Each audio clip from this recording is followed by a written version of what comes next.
distinguished senators, other members that are here present, the representatives of the honorable ministers and service chiefs, our royal fathers, ladies and gentlemen.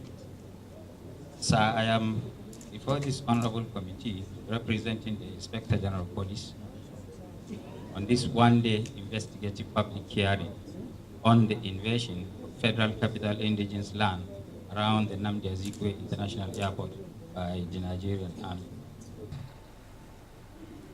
And in order to continue with the investigation, the Nigeria Police indeed wrote a letter to MFCT in order to find out the true position, whether there is ownership, if that land was allocated, and if indeed it was allocated, was it allocated to the Nigerian Army, and what is the problem?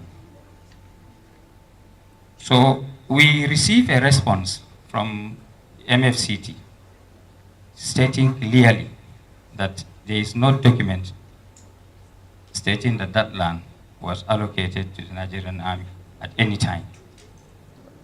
I am speaking on behalf of our service, and I'm representing the DGSSS.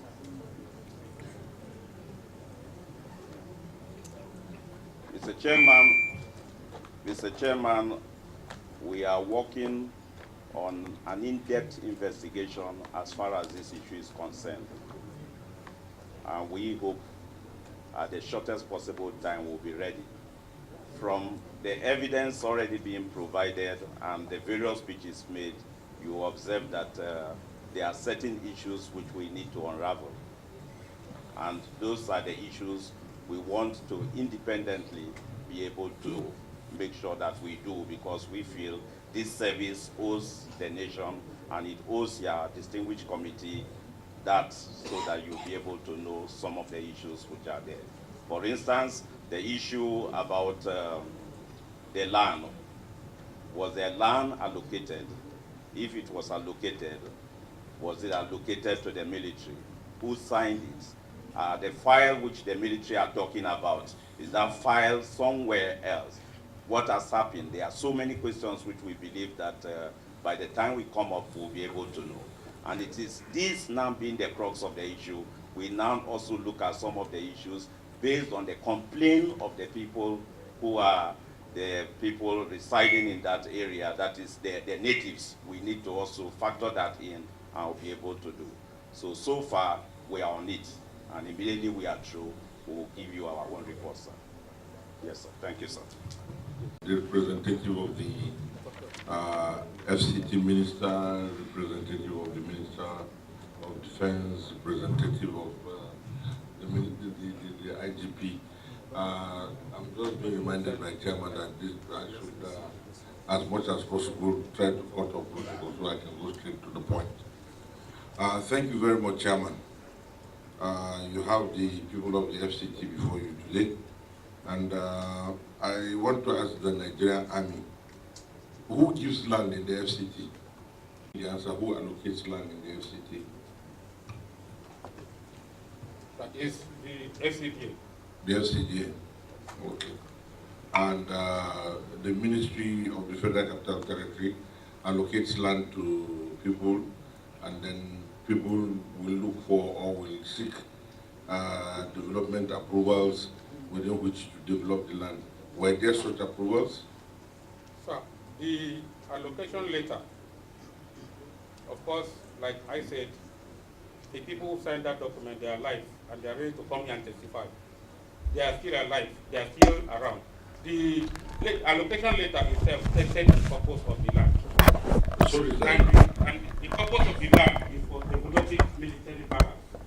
All over the country, the military barracks are standard. When we get when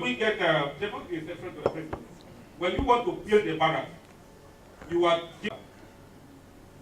designed for our armory is universal.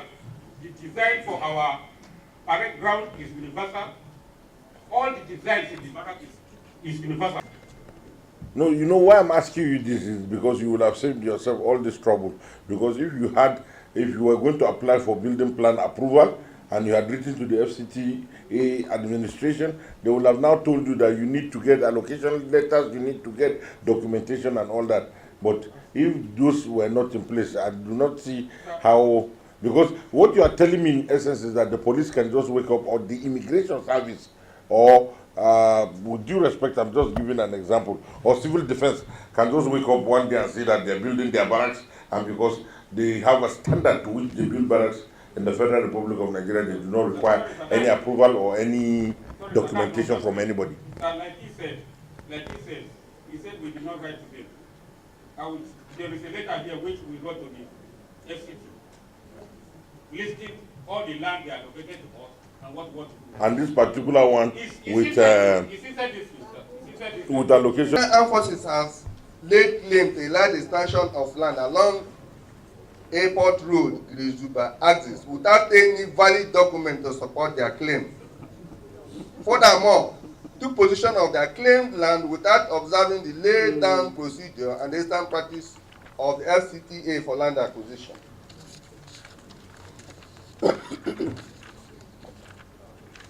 Two, there is no record whatsoever in geographic information system and land information system of the Abuja Geographic Information System or anywhere else in the FCTA regarding the allocation of land at the airport road with Nigerian Armed Forces. Three, that the action of the Nigerian Armed Forces threatened the right of the indigenous communities and settlers on state land, which triggered prompt protests from the affected population. Four, that allowed Nigerian Armed Forces to the state land will truncate development of the planned engineering infrastructure facility in accordance with the Abuja Master Plan, and the development and expansion of Abuja International Airport was to be adversely affected. Six, that the armed forces should be advised to observe due process and instant regulation of FCTA in asserting their claim to the state land. That the instant procedures of land acquisition and FCTA provide for compliance with requirements for land allocation in FCTA. And military civic coexistence suspend any further action on the land in contention along Grizuba axis pending the conclusion of the high-level committee work set up by Mr. President himself, the outcome of which will be implemented in accordance with the Eastern laws, procedures and regulations regarding the allocation and development of land in FCT. 8, and finally, distinguished chairman, distinguished senators may wish to note that the Abuja Master Plan made provision for everybody, and adequate provision have been made for the needs of Nigerian Armed Forces.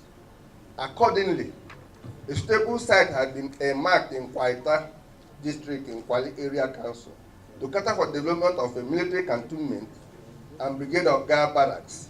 The land is available for Nigerian Armed Forces whenever they are ready upon fulfillment of all established standard procedures of land acquisition in FCTA. I respectfully submit on behalf of the Honorable Minister of FCTA. Thank you for giving me this opportunity. Thank you. I will ask the Palm Sec. Palm Sec, yes, I will come back to you. I'll come back to you. Sorry, hold on, that's all right. I'll come back to you. Palm Sec, who is the custodian of the lands in the FCT? By law. Yes. And Nigerian Constitution. The power is conferred on the Honorable Minister of Health. By the President. By the President, delegated function, yes. Delegated by Mr. President. Number 2. That's it. Before you embark on any structure, because of the Abuja Master Plan, the engineering infrastructure, all these things should be taken into consideration. That is why you must, as a matter of law, present all your development plan to the development control and engineering design to make sure you are not encroaching on any of these infrastructure that is meant for the whole nation. The Nigerian Army, you also, during your presentation, said that you are supposed to build barracks there, right? So what brought about the building of international cattle market in a barracks environment? And what business has the Army got to do with rearing cattle? If you can answer me, please.